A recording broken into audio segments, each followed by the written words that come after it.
입니다. 자, 오늘 말씀의 제목은 기도할 결심입니다. 기도할 결심. 한 주 동안 우리 교회 신년 특별 새벽 기도회가 진행되었습니다. 사실 이 기도 앞에 특별이라는 말은 잘못된 말입니다. 저부터 회개하겠습니다. 잘못된 말이에요. 기도 앞에는 매일, 매 순간 쉬지 말고가 딱 어울리는 말이죠. 그럼에도 불구하고 특별히 새벽에 모여서 기도회를 진행을 했고, 이번 특별 새벽 기도회 주제가 기도회 운동을 일으키자라고 했으니, 기도회 운동은 지금부터 이제 시작되었다라고 말씀을 드립니다. 그럼 그렇다면 구체적으로 우리가 이 기도 운동을 어떻게 시작해야 하고, 우리는 그러면 기도할 결심, 마음부터 먹어야 되거든요. 오늘 이 시간 기도해야 되겠다라고 다 결심하시기를 주님의 이름으로 축원합니다. 오늘 우리가 읽은 마가복음 14장 본문에는 예수님께서 십자가를 지셔야 하는 바로 직전의 상황이었습니다. 예수님은 십자가를 지셔야 하는 인생에 있어서 가장 중요한 순간을 앞두고 있습니다. 이를 위해서 예수님은 지금 특별하게 기도하고 계십니다. 여러분, 사실 예수님은 공생의 기간 동안에 한적한 곳에 가셔서 홀로 기도하셨어요. 새벽마다 밤마다 예수님은 혼자 기도하셨어요. 누가복음에 보니까 예수님은 습관을 따라서 기도하셨다라고 표현되어 있습니다. 예수님 하나님이시지만 이 땅에 인간의 몸을 입고 온 이상 기도의 삶을 사셨다라고 해도 과언이 아닙니다. 좀 전에도 설명드렸지만 오늘 본문은 예수님께서 아주 중요한 사명을 앞두고 겟세마네에서 특별 기도를 하십니다. 자, 32절을 한번 읽어보겠습니다. 시작.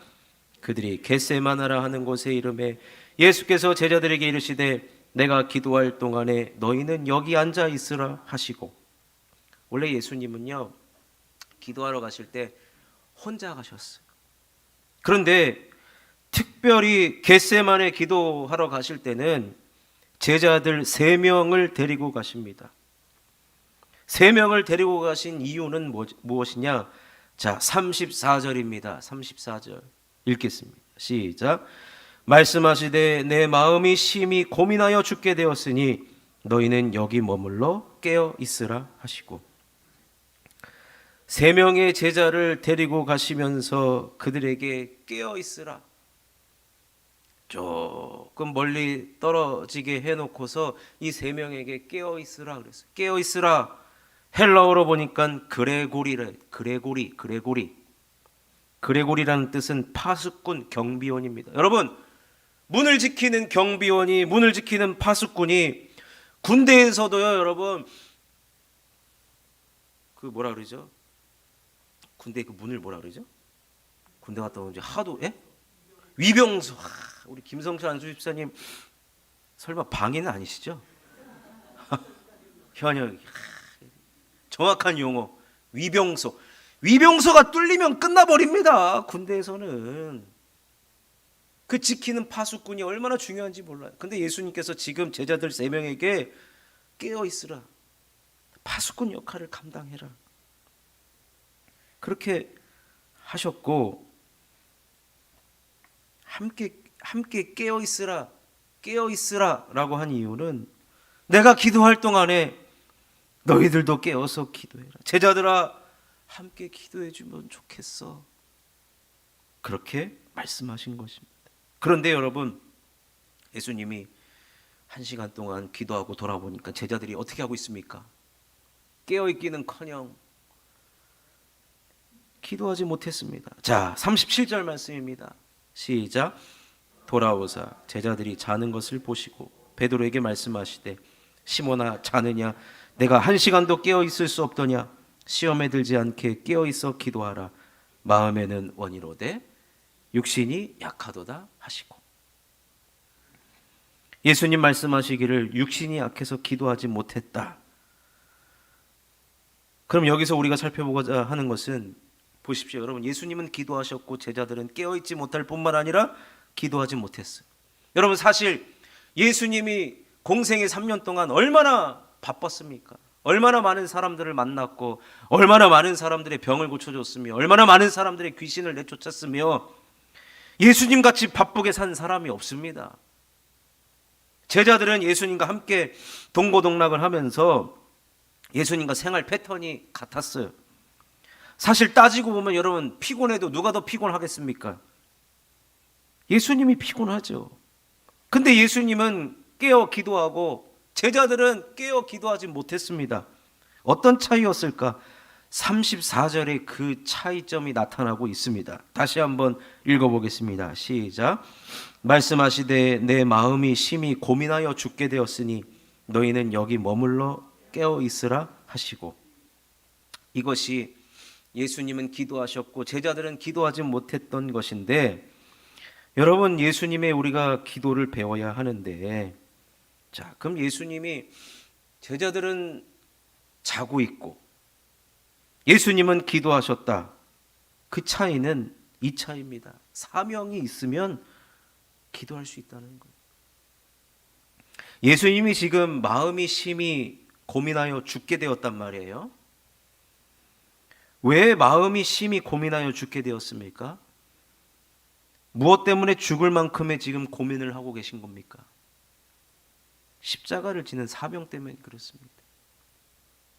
십자가 지는 사명 때문에 지금 그 사명을 감당하기에 앞서 죽을 만큼의 고민을 하신 것이고, 그것이 예수님을 기도의 자리로 이끄신 것입니다. 여러분, 겟세마네 동산에 어떤 동산인지 아십니까? 그곳에는 올리브 나무의 열매를 따서 올리브가 각종 여러 가지 요리에 쓰이고 일상생활에도 쓰이는데 올리브 기름 짜는 틀이 겟세마네 동산에 있어요. 여러분, 기름을 어떻게 짜는지 아십니까? 이 열매를 어떻게 해야 돼요? 쥐어 짜야 돼요. 그래야지 기름 한 방울 두 방울이 뚝뚝뚝뚝 떨어집니다. 예수님께서 겟세마네 동산에 가신 것은 자신을 쥐어 짜는 기도를 하신 거예요. 그래서 어떤 성경에는 예수님의 땀방울이 핏방울이 될 때까지 기도하실 정도로 예수님은 기도하셨어요. 왜 기도하셨느냐? 사명 때문에. 나에게 맡겨준 사명 때문에 예수님은 기도하실 수밖에 없었던 것입니다. 근데 제자들은요, 예수님이 한 번 찾아가 보고 두 번 찾아가 보고 했는데 제자들은 자고 있는 거예요. 여전히 자고 있길래 예수님께서 뭐라고 말씀하시느냐? 그냥 자고 쉬어라, 그렇게 말씀하시죠. 왜냐? 기도는 강요할 수가 없는 부분이라는 거예요. 그럼 이대로 예수님 포기한단 말입니까? 절대 그렇지 않습니다. 제자들도 또 저와 여러분도 사명이 있으면 졸지 않는다는 거예요. 사명이 있으면 기도하게 된다는 것입니다. 당시의 제자들은 명확한 사명이 아직까지는 주어지지 않았어요. 예수님께서 부활 승천하시고 제자들에게 약속된 성령을 받으라고 하셨습니다. 자, 사도행전 1장 4절 5절을 읽겠습니다. 시작. 사도와 함께 모이사 그들에게 분부하여 이르시되 예루살렘을 떠나지 말고 내게서 들은 바 아버지께서 약속하신 것을 기다리라. 요한은 물로 세례를 베풀었으나 너희는 몇 날이 못되어 성령으로 세례를 받으리라 하셨느니라. 그래서 제자들이 이 말씀을 듣고 마가의 다락방에 모입니다. 얼마 지나지 않아서 오순절날 어떤 일이 벌어집니까? 마가의 다락방에 모여있던 자들에게 약속하신 성령이 임하고 그들이 성령 세례를 받게 됩니다. 그들이 성령 세례를 받고 나서 했던 행동이 뭐냐면, 자, 사도행전 2장 4절입니다. 읽겠습니다. 시작. 그들이 다 성령의 충만함을 받고 성령이 말하게 하심을 따라 다른 언어들로 말하기를 시작하니라. 다른 언어들로, 즉 방언으로 하나님의 큰 일을 말하기 시작했다는 거예요. 하나님의 큰 일을 말하기 시작했다는 것은 무엇이냐면 사명이 그들에게 주어졌다는 것을 그들이 인식했다는 거예요. 성령을 받고 나서 보니까 성령을 통해, 여러분, 성령은 어떤 영입니까? 하나님 말씀이 생각나게 하는 영이에요. 그러면 예수님이 우리들에게 주셨던 그 말씀이 이제서야 생각난 거예요. 그 말씀이 무엇이냐? 사도행전 1장 8절이죠. 읽겠습니다. 시작. 오직 성령이 너희에게 임하시면 너희가 권능을 받고 예루살렘과 온 유대와 사마리아와 땅끝까지 이르러 내 증인이 되리라 하시니라. 이 말씀을 성령을 받고 나니까 성령이 깨닫게 해주신 거예요. 그래서 나도 이제 사명자구나. 나에게도 사명이 주어졌구나. 내 증인이 되라고 하셨구나. 그러니 이제부터 여러분, 그곳에 있던 제자들은 기도했을까요? 안 했을까요? 제가 언제 어려운 문제 물어보던가요? 제자들이 성령 받고 사명을 받은 다음에 제자들은 기도하는 삶을 살아갑니다. 사명이 임하니까 마음에 거룩한 부담감이 생기는 거예요. 그러니까 그들이 기도합니다. 특별히 예수님이 겟세마네 기도 동산에서 기도하실 때 베드로, 요한, 야고보 3명을 데려가신단 말이에요. 근데 그 중에 베드로와 요한이 제9시 기도 시간에 성전에 올라갑니다. 자, 사도행전 3장 1절입니다. 읽겠습니다. 시작. 제9시 기도 시간에 베드로와 요한이 성전에 올라가 있어요. 사명 받고 나니까 기도의 자리로 가는 겁니다. 사랑하는 성도 여러분, 지난주에 우리가 올 한 해 재직 임명, 재직 세미나를 하고 오늘 오후에는 재직 헌신 예배를 드립니다. 올 한 해 교회에 다양한 직분들과 사명들이 주어졌습니다. 여러분, 어떻게 감당하시겠습니까? 저는 담임 목사라는 직분이 저에게 너무 과분하고 너무나도 무겁습니다. 그래서 기도할 수밖에 없어요. 기도할 결심. 예수님께서 십자가를 지시는 사명을 귀한 것으로 여겼기 때문에 예수님도 하나님이셨지만 그 사명이 무겁고 과중했기 때문에 하나님 앞에 기도하실 수밖에 없었다라는 것입니다. 또한 사명을 감당함에 있어서 예수님께서도 기도 없이는 감당하지 못했기 때문에 기도하신 것입니다. 우리도 마찬가지입니다. 하나님께서 교회를 세우기 위해서 우리를 사명자로 부르셨고 직분자로 부르셨습니다. 그렇다면 우리는 기도하셔야 됩니다. 아멘이십니까? 기도하셔야 됩니다. 우리 셀라 찬양대 찬양 부르기 전에 충분히 기도하시기 바랍니다. 기도하는 성가대가 되시기를 바랍니다. 아멘 소리가 제가 원하는 우리 기도하시는 우리 셀라 찬양대가 되시기를 주님의 이름으로 축원합니다. 감사합니다. 오늘 여전도회 원래가 예배 후에 있는데 우리 여전도회도 여러분 기도로 여전도의 사명을 감당하시기를 주님의 이름으로 축원합니다. 우리 하사모, 우리 김성철 안수 집사님 고민이 많으세요. 우리 하사모의 부흥을 위해서 고민이 많은데 총무님과 함께 두 분이 먼저 손잡고 기도할 결심을 하시기를 바랍니다. 우리 교회 학교 교사들 너무 수고하고 있습니다. 어제도 그 사람 많은 아쿠아리움 가가지고 애들 보여주겠다고 이기민 집사님이 쇼 봐야 된다고 이거 공연 봐야 된다고 빨리 오라고 이따가 영상을 통해 확인을 하겠지만 우리 영유아 유초등부 우리 중고등부 우리 교사 선생님들도 귀한 사명입니다. 기도로 사명 감당하시기를 주님의 이름으로 축원합니다. 혹시 제가 언급 안 해서 섭섭하신 분이 계십니까? 우리 방송하시는 우리 방송팀 올해 기도 더 많이 하셔서 방송사고도 안 내고 우리 각 위원회 뿐만 아니라 곳곳에서 섬기시는 우리 또 장로님들 우리 청년들 여러분 우리는 기도해야 됩니다. 주님 주신 사명을 기도할 결심을 하시고 기도의 자리에서 언제나 기도하심으로 말미암아 함께 주님의 몸된 교회를 세워나가시기를 주님의 이름으로 축원합니다. 우리 한 가지 더 살펴볼 것은, 여러분, 근데 이 기도할 결심은요, 혼자서는 절대로 안 된다는 것을 우리는 너무나도 경험적으로 압니다. 예수님께서 겟세마네 동산에 기도하러 가실 때 혼자 안 가셨어요. 이전까지는 혼자 가셨단 말이에요. 근데 이제는 혼자 가셨어요. 왜요? 데려가신 이유가 여러 가지가 있다고 보여주는데, 그 중에 하나는 이제 예수님이 없으면 제자들은 기도의 삶을 본격적으로 살아가야 됩니다.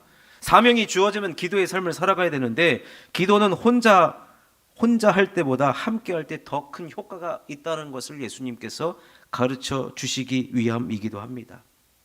그래서 여러분, 베드로, 요한, 야고보가 그렇게 같이 예수님, 물론 그 자리에서는 깨어있지를 못했습니다. 그러나 성령을 받고 사명을 받고 나니까 그들이, 베드로와 요한이 기도 파트너가 된 거예요. 기도 파트너. 그래서 여러분,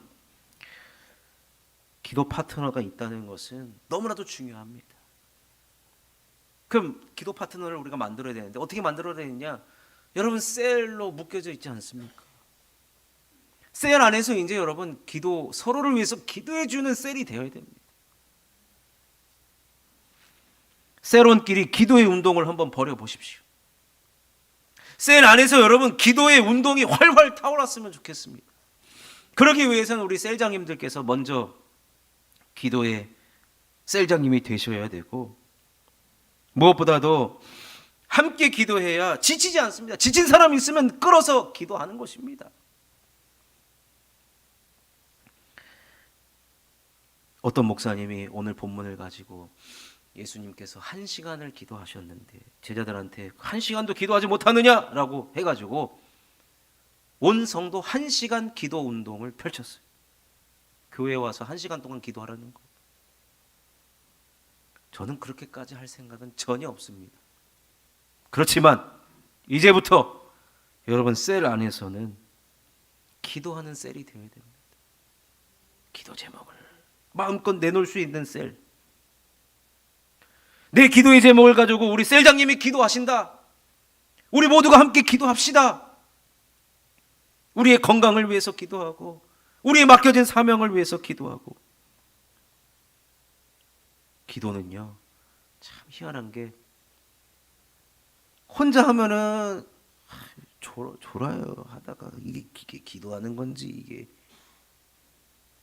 근데 옆에서 기도 소리가 들리면 그 기도 소리가 나를 깨우고 또 나를 다시 기도의 자리로 가게 하는 그런 우리에게 힘이 된다는 거예요. 베드로와 요한이 기도하러 성전에 올라가는 기도의 파트너가 됐다고 말씀드렸잖아요. 근데 기도하는 자가 되니까요, 성령께서 담대함을 주십니다. 그래서요, 성전 미문에 앉은뱅이로 앉아있던 그 사람, 이전까지는 그냥 왔다 갔다 했지만 이제는 어떻게 보이느냐? 또 그를 향해 뭐라고 말하는 줄 아십니까? 사도행전 3장 6절입니다. 함께 읽겠습니다. 시작. 베드로가 이르되 은과 금은 내게 없거니와 내게 있는 이것을 내게 주노니 나사렛 예수 그리스도의 이름으로 일어나 걸으라 하고. 기도하는 자에게서 나타나는 담대함입니다. 담대함. 혼자였으면 베드로는 아마 못했을 겁니다. 그러나 옆에 요한이 있었어요. 기도할 수 있는 동력자가 있다는 것 얼마나 감사한지 모릅니다. 그래서 어떻게 됩니까? 나사렛 예수의 이름으로 일어나 걸으라고 했을 때 어떤 일이 벌어집니까? 사도행전 3장 7절에서 10절을 읽어보겠습니다. 시작. 오른손을 잡아 일으키니 발과 발목이 곧 힘을 얻고 뛰어서서 걸으며 그들과 함께 성전으로 들어가면서 걷기도 하고 뛰기도 하며 하나님을 찬송하니 모든 백성이 그 걷는 것과 하나님을 찬송함을 보고 그가 본래 성전 미문에 앉아 구걸하던 사람인 줄 알고 그에게 일어난 일로 인하여 심히 놀랍게 여기며 놀라니라. 와, 기도할 때 이러한 놀라운 기적과 같은 일이 벌어지는 것입니다. 그런데 베드로와 요한이 함께 기도의 동역자가 되고 기도의 파트너가 됐을 때 이런 놀라운 일이 벌어지게 된 것입니다. 그러니 사랑하는 성도 여러분, 기도할 결심을 하시기를 바랍니다. 제가 다시 한번 당부드립니다. 우리 셀뿐만 아니라 조금 있다가 원래 하게 되는 우리 여전도회도 서로를 위해서 기도해 주십시오. 우리 회장님을 위해서 기도하시고 우리 회계님을 위해서 기도하시고 서로를 위해서 여러분 기도해 주십시오. 기도해 주십시오, 여러분. 기도할 결심을 꼭 하십시오. 저를 위해서 여러분 꼭 기도해 주십시오. 아멘이십니까? 저도 새벽마다 여러분들을 위해서 기도하겠습니다. 기도하고 있습니다. 더 하겠습니다. 더 할게요. 제가. 더 할 테니까 우리 교회가 이런 서로를 위해서 기도해주는, 그럴 때 여러분 또 셀 안에서 여러분 셀 자체적으로 특별 새벽 기도도 하시고 셀 자체적으로 릴레이 기도도 하시고 셀 자체적으로 금요 기도에 참석도 하시고, 여러분 셀이 정말로 그 안에서 놀라운 일이 좀 벌어졌으면 좋겠습니다. 이렇게 기도할 때 안진뱅이가 일어났던 기적이 여러분 성경에만 나타나는 글자로만 나타나는 말씀입니까? 아닙니다. 이 말씀 지금도 일어나는 말씀인 줄로 믿습니다. 그러니 사랑하는 성도 여러분, 기도할 결심을 꼭 하십시오. 다른 종교는 무슨 수행을 하고, 여러분 과거에 정말로 무릎으로 계단을 올라가 가지고 수행한 사람도 있어요. 그렇게 하면은 뭐가 이루어진다라고 해서 무릎으로 이렇게 올라갔다 하는데 우리는 그런 수행도 안 하지 않습니까? 얼마나 감사한지 모릅니다. 기도의 파트너, 기도의 동역자를 꼭 만드셔서 서로 기도할 때 힘을 불어넣어주고, 한 사람이 다운되고 연약하면 격려해서 함께 기도함으로 말미암아 기도하여서 베드로와 요한이 이러한 놀라운 기적을 일으킬 수 있었던 것처럼, 여러분 우리도 이것이 우리 차례예요. 우리 차례. 그러니 꼭 올 한 해는 기도할 결심을 하시고 기도의 자리에 계시고 기도의 운동을 일으키시는 우리 모두가 되시기를 주님의 이름으로 축원합니다.